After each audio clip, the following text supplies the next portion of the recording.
So, welcome to the Feels Like Future podcast. And hi, Rory. Thank you so much for being here. Pleasure. My name is Anhad, and I go as Sublime Sound. It's always been amazing working with you. So, feels amazing to have you here, do the conversation with us, and a little context about what Feels Like Future is about. It's our effort to sort of create this community and expand on conversations about the nightlife, about the dance music culture, and really bridge this gap that we were sort of noticing between people doing conversations that can really help, create more awareness about this ecosystem, this space of alternate music and culture. So this is what we're trying to do here, and it's so awesome to have you here, be a part of this. Before we dive into our conversation, would you be down to do a little intro for us? Who is Rory? What is Hammer all about? Well, I'm Rory Hamilton, so that's where Hammer came from. All right. And yeah, I'm a DJ, producer. I'm a graphic designer originally, and that's what brought me into the music scene. It's kind of overall art kind of thing. So yeah, but I also now run a record label. I was first and foremost a promoter as well, so it all kind of interconnects. I used to do all the design for my nights. That was half the reason I wanted to do nights, and then from that I started DJing more and then producing more, and I would say DJ producer. Nice. / everything else. You said you've been into design and you've been a graphic designer. Tell us a little bit more about what the design life has been like. Well, originally I actually did. I think my school wanted me to be like a doctor, and then Interesting. My dad managed to make me change from chemistry to art, and then because I always wanted to be a graphic designer, but my school was trying to push me towards all those boring subjects. And then so then graphic design became the passion from when I was 15, and then from there went to art school in Glasgow, and I was DJing since I was 16 as well in my bedroom, and then it all sort of came together. So yeah, graphic design was my full-time job until I was about 23, I think. Nice. That's when Dahlia came out, and that's when I kind of That's 2016, you managed reckon, to stop right? my full-time job and start DJing full-time. Yeah, that was a very iconic tune. Yeah. That's when I had to come up with the name Hammer. Got you. Dahlia was made before I was even Hammer. And I would just go down to the Bicep studio and we'd just jam out. And then we made that track, and we were like, okay, we're going to put it out. That's absolutely wild. Oh, flip, I need to come up with a name here. That's absolutely wild, because 2015-16 was a very peak time personally for me when I was sort of diving into the sound of music, and I came across Dahlia, which was my introduction to you and your stuff, and then went to See Space and all those other tracks, which really sort of blew me away. And do you feel like your design influence and your design related work kind of influence the sound and your experimentation with music? I think it put me into the realm of music more. I always was a bedroom DJ, and then my dream was to be a graphic designer. Obviously my dream was to be a DJ, but I never really thought that might happen, And then being in Glasgow was just the best place I could have been, And I started running a night when I was in second year art school, and it just kicked off, and so they're completely interlinked for me. I always thank my dad, because if I hadn't have done art, I probably wouldn't have never become a DJ. Yeah, that's amazing, because I feel like visual art plays such a big role in modern day music, and it all sort of meets at one converging point, definitely. So, grew up in Belfast. Yeah. Moved to Glasgow for school. Yeah, you mentioned. Went to art school in Glasgow. And then lived in London. Well, I stayed in Glasgow I was in Glasgow for 11 years. Okay. And then I moved to London. Got you. And I've only just moved back to Glasgow now. Got you. So, yeah, Glasgow is like most of my adult life has been in Glasgow. Yeah. So I kind of identify pretty much, I live in Glasgow, my family, my wife's family, or my family are all from Scotland, so I kind of feel like I'm half Scottish. Got you. Even more so, maybe. Yeah. So, it's three very iconic spots: Belfast, Glasgow, London. How do you feel these three cities have sort of played a role in culminating who Hammer is today? Yeah, well, so Belfast was I started partying pretty early on in Belfast, and it was pretty hardcore. Yeah. From a very young age. Yeah, so I've heard. Yeah, so and it was really fun, and I managed to kind of keep my head on my shoulders and hide it from my parents. And then so Belfast, and I was really into hard tech. Well, first of all trance, and then hard techno, like banging hard techno. Yeah. I'd go to Shine every Saturday, and just thrash it out. And then I got a set of decks, and so Belfast was like where I was really became a full-on music head and just collecting vinyl. Yeah. And then Glasgow is where I put my first night on, and learned everything I knew about the music industry. I didn't have a clue when I left school. Yeah. And then London was when I, decided to maybe stop partying as hard and get an actual studio. Yeah. And then that's when, I actually focused down and just really focused on making music and treating it like a 9 to 5. Got you. As opposed to like a kind of rave hobby. Yeah. That's amazing. And you feel these 3 cities play a big role in your sound? Yeah, definitely. Yeah. Belfast and Glasgow more so. London was kind of like, I'm not so in the London things, it's got its own. I visited London for a few years. Okay. I'm not I don't feel like it's fully influenced me. It's definitely influenced me a bit. Yeah. In terms of it's a bit more kind of techie, druggy kind of Yeah. Really late nights. Whereas Yeah. Glasgow and stuff's thrash it out for 4 hours. So I suppose it has influenced me in that way. And it's also influenced me in the people you meet. Glasgow's really good, but London is just everyone is there. Yeah, no, definitely. Even in India, just for context, I think so many people here talk about none of this this nightlife, this underground music, it's not really part of our culture. Yeah. We did not grow up in this culture, so we definitely consider this as borrowed culture. And Novel. A lot of people, I don't think it's borrowed. I think it's novel. I think it's new, which is why I love it so much. Yeah. The first time I played here, I couldn't believe it. That's amazing because that's what I wanted to talk about. Segue from you mentioning, we usually over here talk about how a lot of this music sort of comes from the space of London, but I'm very, very sure, cities like Leeds, Belfast, Glasgow, they all play such a big role. But since you mentioned, first time coming here, what was your first reaction coming into India? What were the feelings? Oh, well, that's exactly. And you've been coming here half a decade now. Yeah. 5 years you've been coming. Yeah. That's the first thing I thought was this is absolutely amazing, because it was just felt like it's obviously not a completely new thing, but it felt like there was an excitement level that I hadn't seen in a long time. Yeah. And everybody wasn't off their heads, but everybody was absolutely going for it. Yeah. Alex, my wife, always said she's never seen so many hands in the air, and as I said, everyone's kind of level-headed, but just going for it. Yeah. And I think that really it was the first time I came, I was just fell in love with the place. Yeah. I still love it, obviously, but what you said about the borrowed culture, we've borrowed the culture, Yeah. It's it came from African American, Detroit, it's all borrowed culture. Yeah. So I think it's a novel culture, I think that's neat, that's quite important, No, definitely. I think India is a very hot spot to sort of be involved in this alternate music space. Yeah. Because, as you said, it's novel. It might be borrowed, but I think we're also really good at molding that for our context. Yeah. And now people have become very, attention to detail is a big thing for people working in this scene over here. Which comes from the idea of it being new, so we're all very excited. Yeah. So definitely, what were early conversations or just reactions being in an Indian club? Because you played Delhi in 2019 or 18, I believe. Yeah, and how was that first reaction going to an Indian club? In terms of the crowd, or in terms of just kind of? I think everything, the ambience, the crowd, the sound, everything. Amazing, I just didn't know what to expect when I got booked in India. I was like, whoa, I didn't really know there was a music scene here. I was quite naive. And then, you arrive and you're like, wow, this is a burgeoning, from what I gathered was quite a new scene.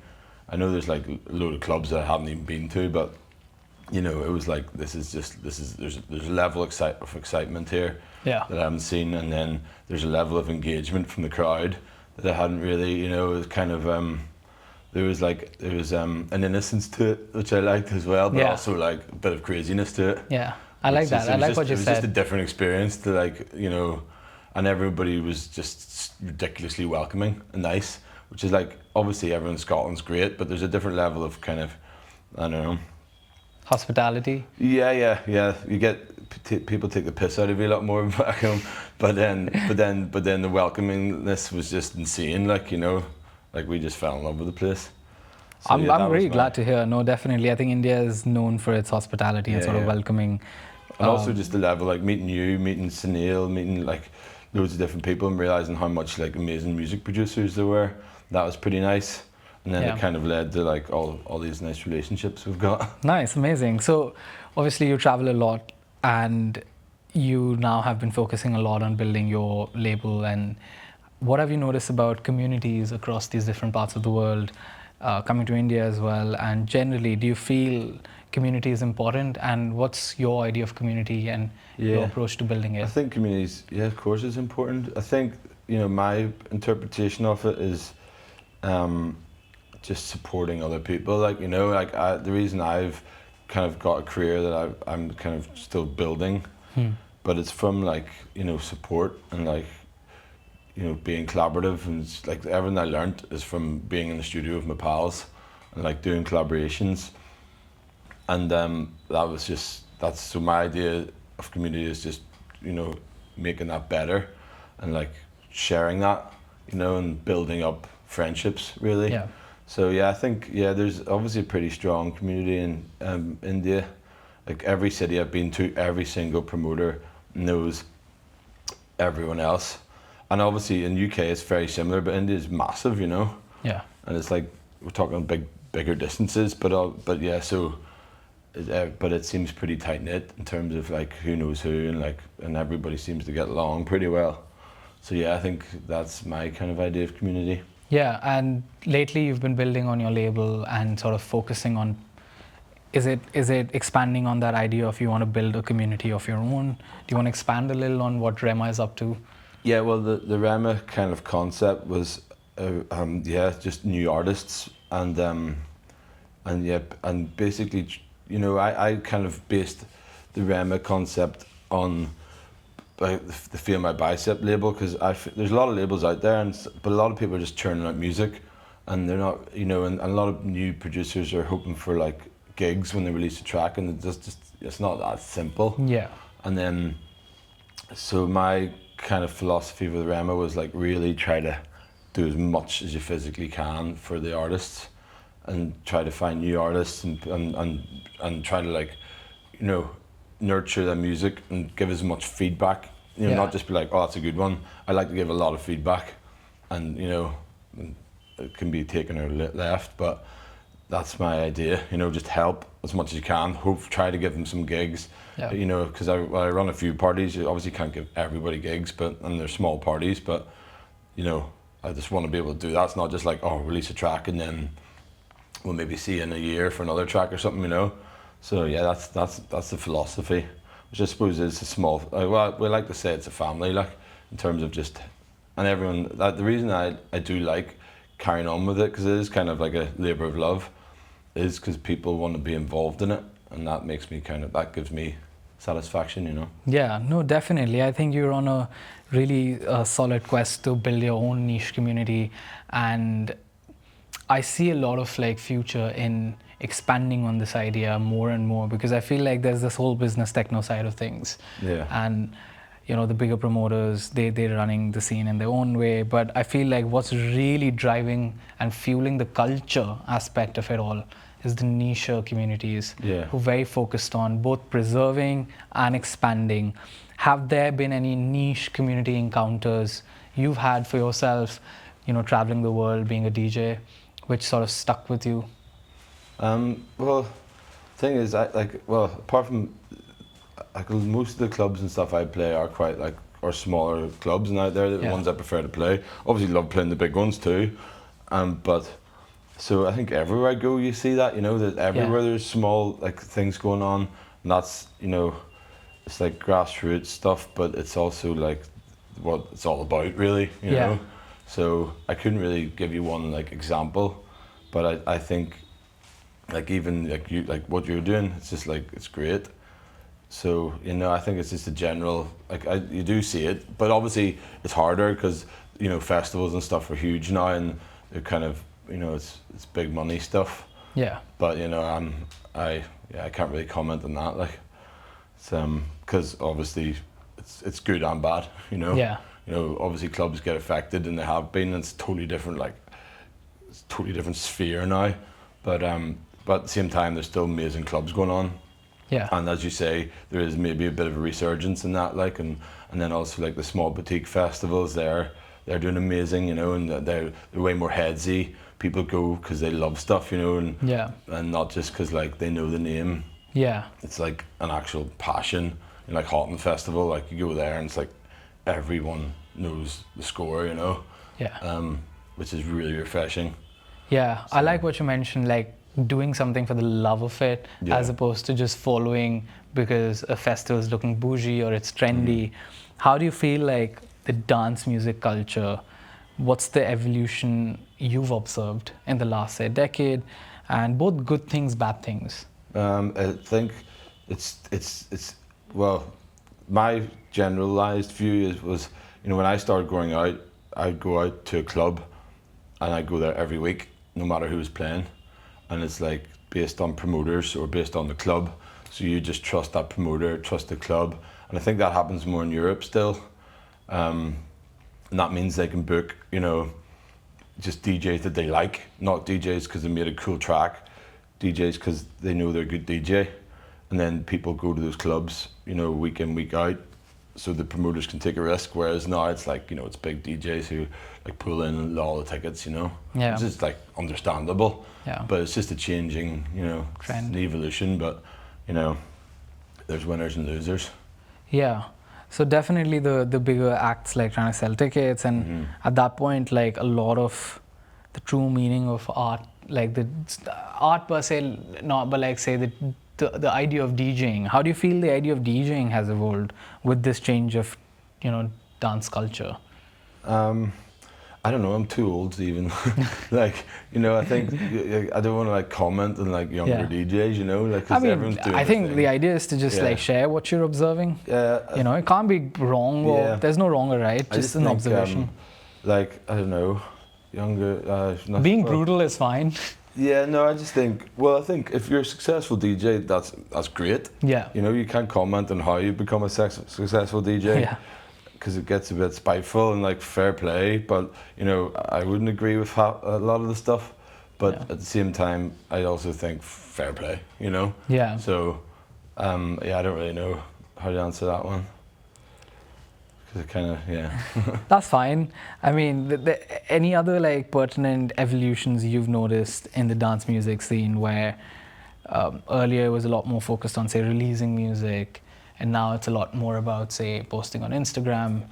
Oh yeah, that's definitely true. Like, but I know it's kind of like a.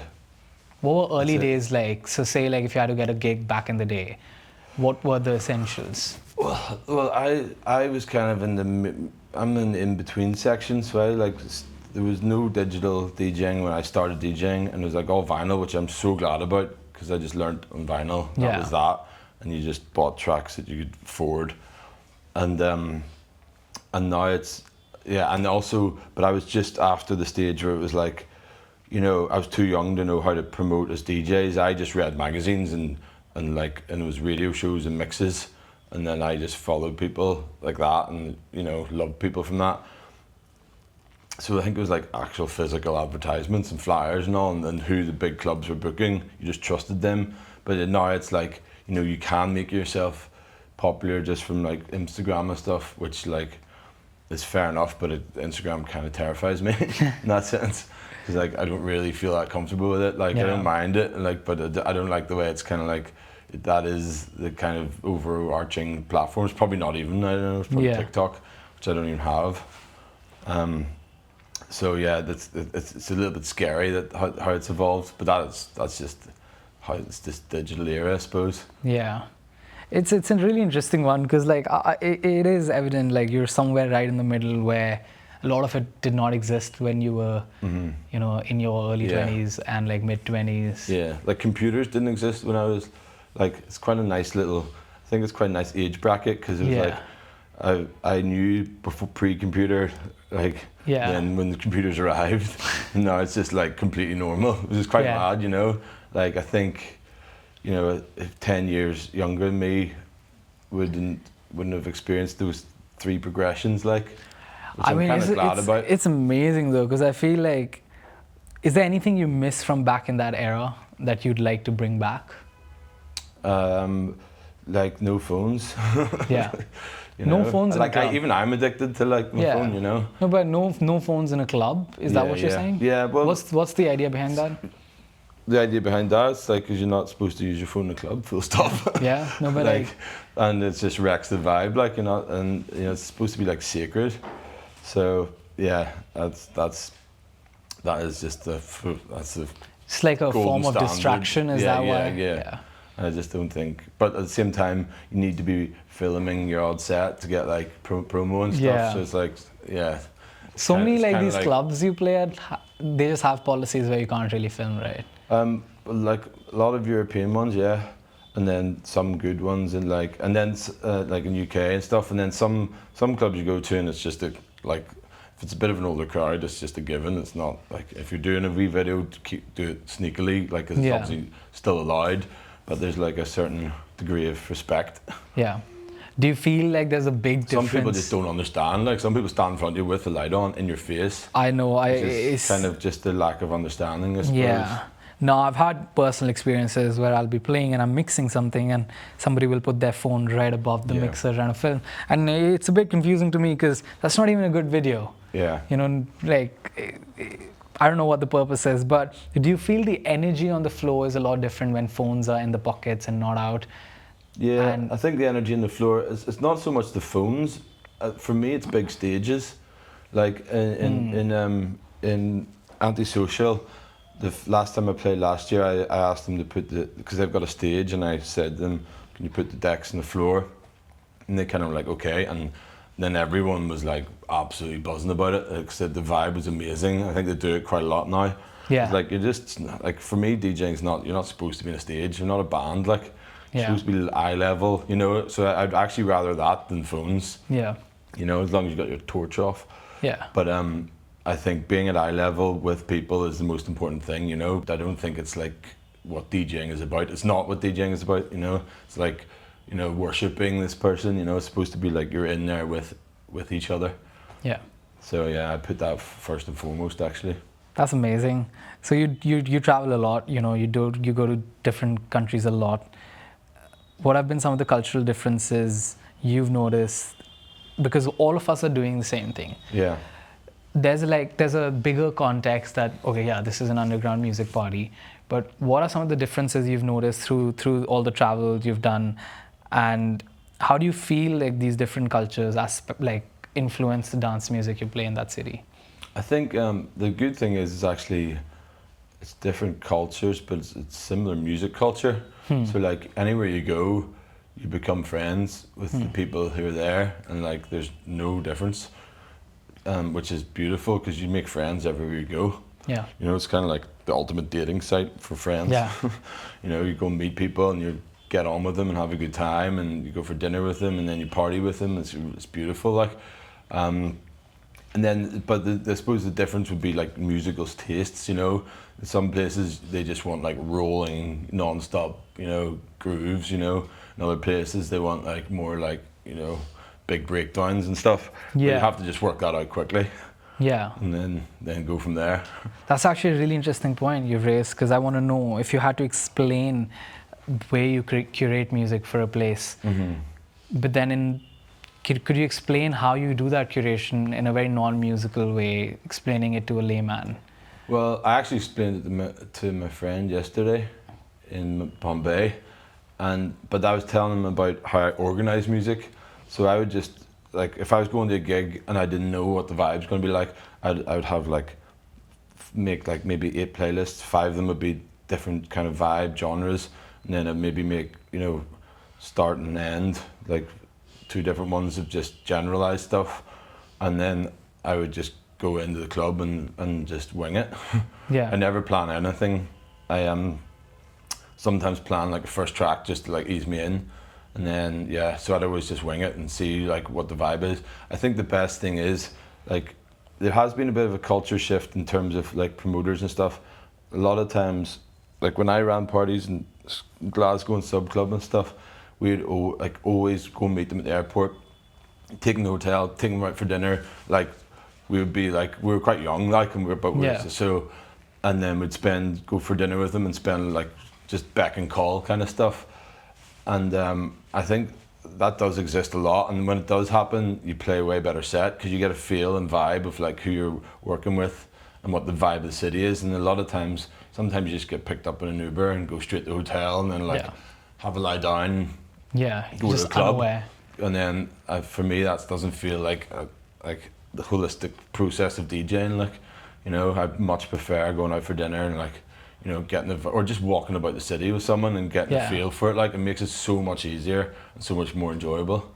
Yeah. So so that's you know, that's how I prepare. Otherwise I just, you know, make loads of playlists and make sure I can cater for any vibe, you know, because I was actually talking to my mate about this recently, like, because I make Italo disco, I make house music, and I make techno. You know, it's not like one genre, which I love and it's diverse, but then when you go to a gig, you're not quite sure what you've been booked for sometimes, you know, so you have to like work it out. Yeah. So it's a good thing in terms of just being diverse and musically, but it's also like you need to work out what's happening. Yeah. What's been like the biggest takeaway being a touring DJ? You know, what have been thoughts lately being somebody who's on the road so much, and what would be some advice to your younger self? I wouldn't give myself any advice. I had a great time.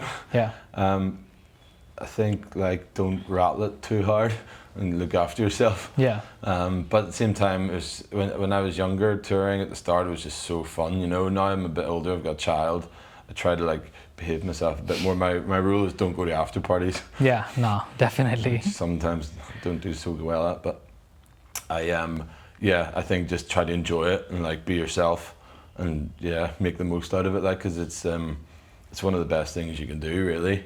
And I think as you get older, you get a bit more tired and stuff, and you just you need to like, you know, think about things more. So yeah, my advice would be just enjoy it. Yeah. Now eat as much food as you can. That's lovely advice. I think that's some of the best ones to sort of stick by. That just enjoy the journey, I guess. Because it's a gift, like. Yeah, definitely. It is an art form. Like, I feel nowadays, at least, it's not easy being a full-time musician, full-time touring DJ. It's taxing on your body. It just like the investment you have to do to create the music sometimes can be tricky. So it's fun though. It is fun. I mean, the process is a lot of fun, and that's the beauty of it, right? I've got an interesting question because you've been to India so many times. Yeah. If you had to describe what's the sound of India, you know, Delhi has its own, Bombay maybe has its own, Calcutta, now you've been, Goa. What is this? I can tell you the vibe of Goa. What is the sound? What is the sound of India for you? Overall, like for me, I would say like uplifting, you know, like proper uplifting, you know, euphoric stuff. And then, you know, that's how I would describe it. But there's also a lot of leeway to just to bang it out. Yeah. You know, and people will respond to it, you know. Yeah. There's no snobbiness. Yeah. Like, so if you wanted to do something, you know, you could do it, which is I liked. You know, a lot of people, you can tell a lot of people definitely aren't full-on dance music heads, but they're absolutely going for it. So there's just no snobbery. So I think uplifting is probably the word I'd use. Nice. And if you had to like dissect, say, Delhi having its own, think of it like layers of music, or like, you know, Delhi being a synth of its own, Bombay being something. How would you like arrange these layers? Fit me. Well, I think Goa would probably be drums. Because I got the feeling there they just like kind of rolling stuff, like rolling trance, like side trance, or like a lot more techie. I'd say Delhi would be definitely a chord progression. Nice. Make sure the master of. And then yeah, Bombay can take the rest. Yeah, Bombay could be the bass line. Yeah, bass, definitely. What about bass, Calcutta? What about Calcutta? I'm trying to remember. It feels like a year ago now. You were there like 2 days ago. Yeah, I know. Still jet lagged. What would that be? I'm trying to remember what I actually played there. Can't even remember now. It's like some effects, since it's dense. Yeah, I don't know. Yeah. Oh no, no vocals. I played a few vocal stuff there. I was like, okay, I need to play some vocals here. Got you. Keep them going. Got you. That's a nice arrangement now. We've got. Yeah. No, that's a really nice answer, and I think we're towards the conclusion. So thank you so much for doing this conversation nice. And making this happen. Cheers. Thank you for making this happen, and I'm really excited to put this together with you and have you here play the party. Feels like future. I think it's going to be a sick one. Yeah. No, thank you so much, Cheers. man. Always. Feels like future, and then your next release. Yes, let's do it. Yeah, we're doing a Perfect. wee little Rama release. Yeah. Let's do it. Lovely. Killer. All right.